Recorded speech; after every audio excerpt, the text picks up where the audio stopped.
Hello, my dear students. Welcome to Business Economics channel. This is Dr. Dhimen Jani, and today we are going to discuss a very important concept of inflation. This is part one of video for inflation. In this, we are going to cover the basic definitions of inflation, types of inflation, that is the WPI, CPI, and causes of inflation. So next few parts are going to be covered in upcoming videos. So I request you to subscribe this channel so you will get the regular updates. Okay, let us begin with the first point, that is the inflation. In a normal course of action, when we discuss about the inflation, we tend to understand there is a rise in the price, that is the inflation. But that's a half concept. Actually, rise in price, we should add one more word, that is a sustainable increase in the price of the goods and services, that is known as the inflation. For an example, let us understand this point in very deep manner. So in economics, inflation means continuous increment in the general price level of various goods and services over a period of time. So over here you can see this is the price of a bread. For example, this is hypothetical example.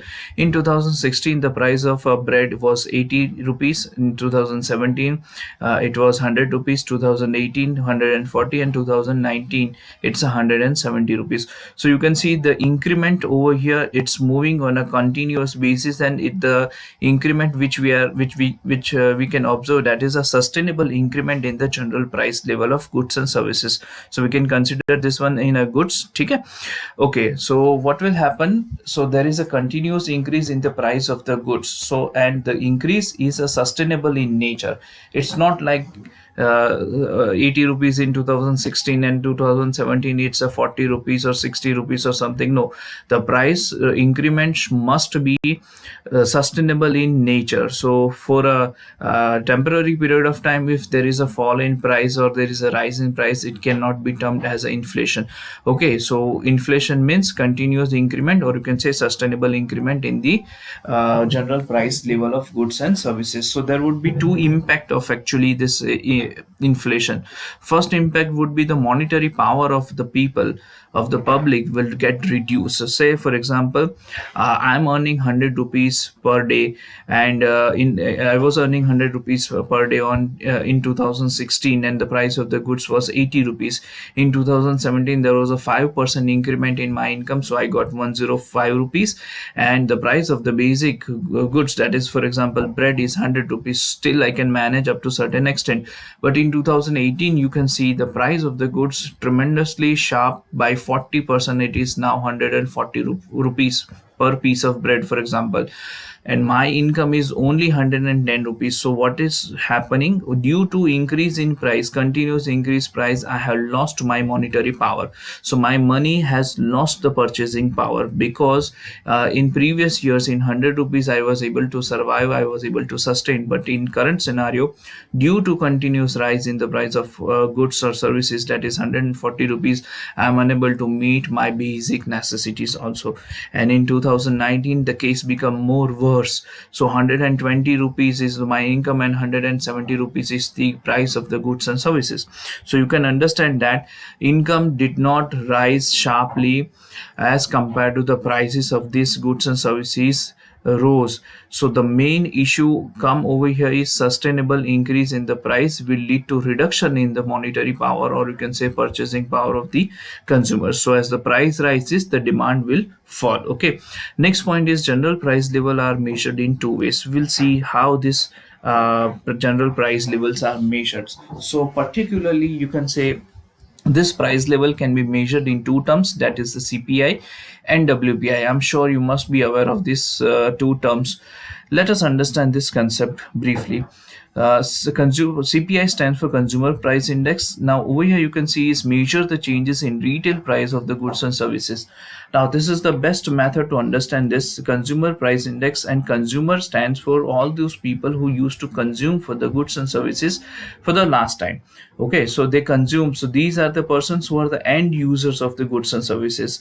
So end users are always going to come in the category of retail prices, or you can say from the retail sectors. Okay, so The persons who are purchasing goods for the consumption for the end use, they would fall in the category of the retail.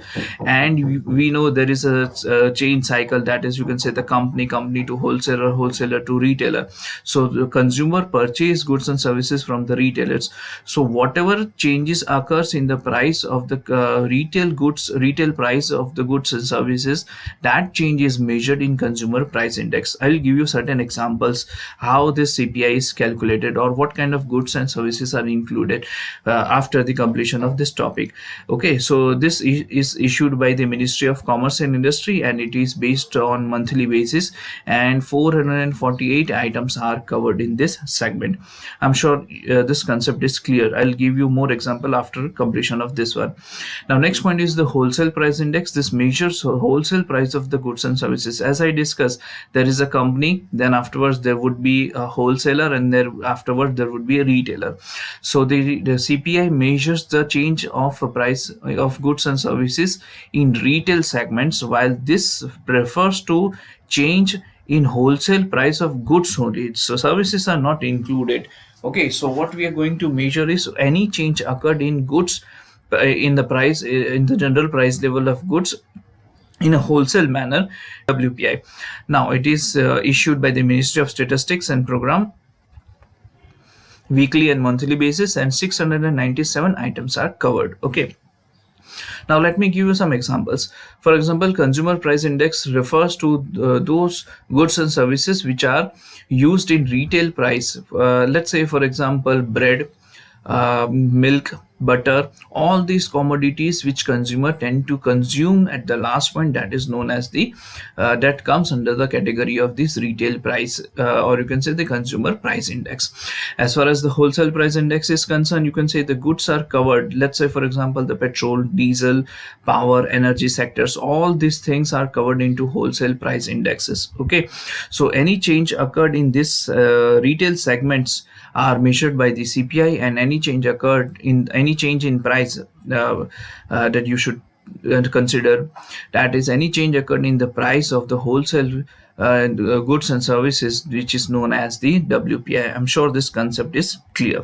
So first point, that is the increase in money supply. Now in order to understand this point, let us understand this example.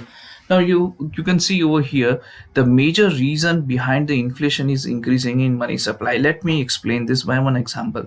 Over here you can see the income of particular person in 2015 is 25,000, 30,000, 20,000, 35,000 and 30,000 now. So the expenditure of the person, let us assume maximum he can spend 25,000 because his income is 25,000. So presently we are assuming that his expenditure is 20,000.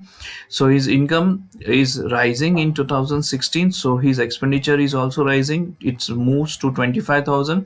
Income is reduced by 10,000. So expenditure is also reduced by over here 5,000, 20,000 to 15,000. So and so on. So you can see over here that as and when there is a rise in the income of the consumers, the expenditure tend to move positively. So if my income is 25,000 right now, my expenditure would be maximum of 25,000. Okay, maximum, that is 25,000. Over here as an example I have kept it 20,000. Say for example, if my income is rising by 5,000 rupees and it is 30,000 if I'm doing a business, for example, so my expenditure will also increase by 5,000, that is the 25,000. So what the demand of the goods and services would be increased. If the if the income is reducing, say by 10,000 from 30,000, so my expenditure will also reduce. So the demand of the goods and services would be reduced because the income is reduced. In similar way, you can see 35,000 expenditure increase to 30,000, so demand of the goods will be increased.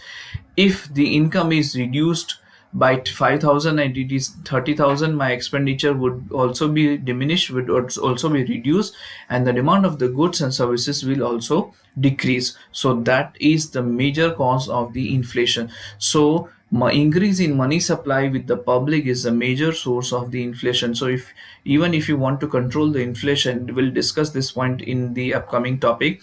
In order to control this inflation situation, if RBI tend to control the money supply, aggregate money supply in the economy, that we'll discuss afterwards. Second point, that is the deficit financing. Now, deficit financing refers to financing of the deficit of the country. For example, if our country's income is 100 crore rupees and expenditure is 110 crore rupees, so 10 crore rupees we are running in deficit, that is, we are running in negative. Our expenditure is higher than our income by 10,000 by 10 crore rupees. So now what government will do? Government will borrow money from the public. Government will borrow money from the Reserve Bank of India or its any other sources, and it will finance this deficit, because balance sheet must be matched. It cannot be unmatched. Okay, so what we need to do is we need to cover this 10 crore rupees additionally. In order to cover the 10 crore, will government will borrow money from the other sources, and afterwards it will issue the finance, or you can say it will disburse the finance, it will disburse the amount. So as and when government disburse the amount in the economy, it will inject the money of 10 crore rupees in the market. So the money supply will increase in the economy. So if money supply is increased in economy, then you know what happens. Take the best example. For example, a person's income is 25,000, expenditure is 30,000, for example. So he is running in deficit of 5,000. Now he has to manage this 5,000 in order to match this situation. Okay, he need to generate extra income, or he need to break his savings to meet up the circumstances. So that 5,000 rupees is the expenditure which he is supposed not to do, but he is incurring because of his less income. So he's breaking his saving, or is borrowing money from the bank or from his friend.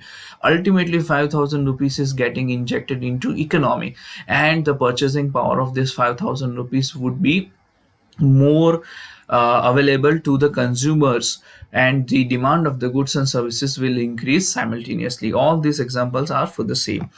Next point is, you can understand, that is increase in the government expenditure. Now we discuss this point over here.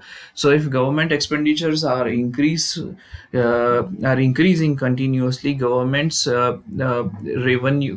expenditure will lead to revenue of the individual person in the economy.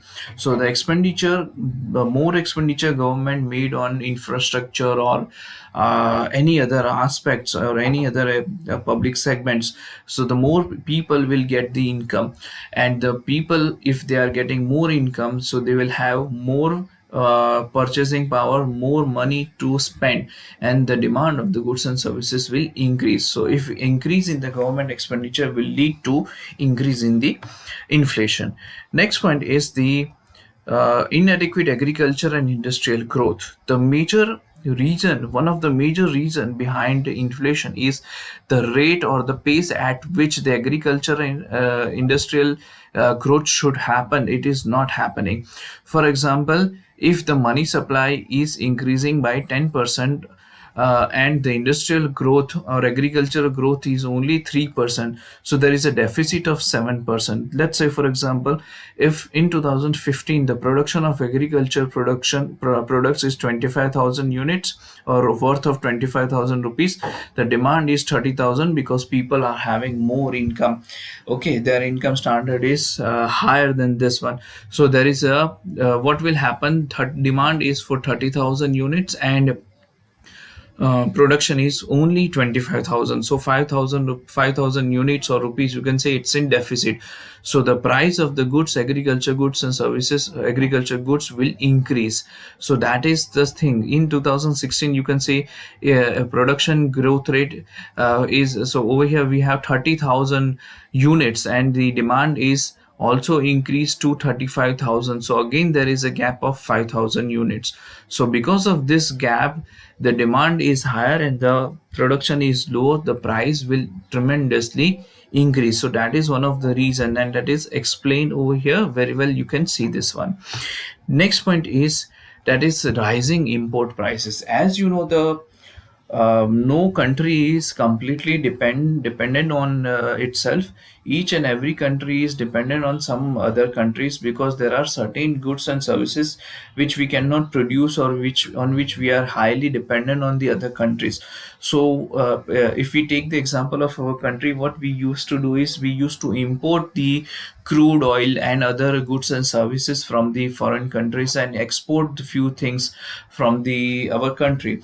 So the if there is an imbalance between this two, import and export, there would be a inflationary situations, but we'll discuss this point later on. But presently we are discussing this rising import prices.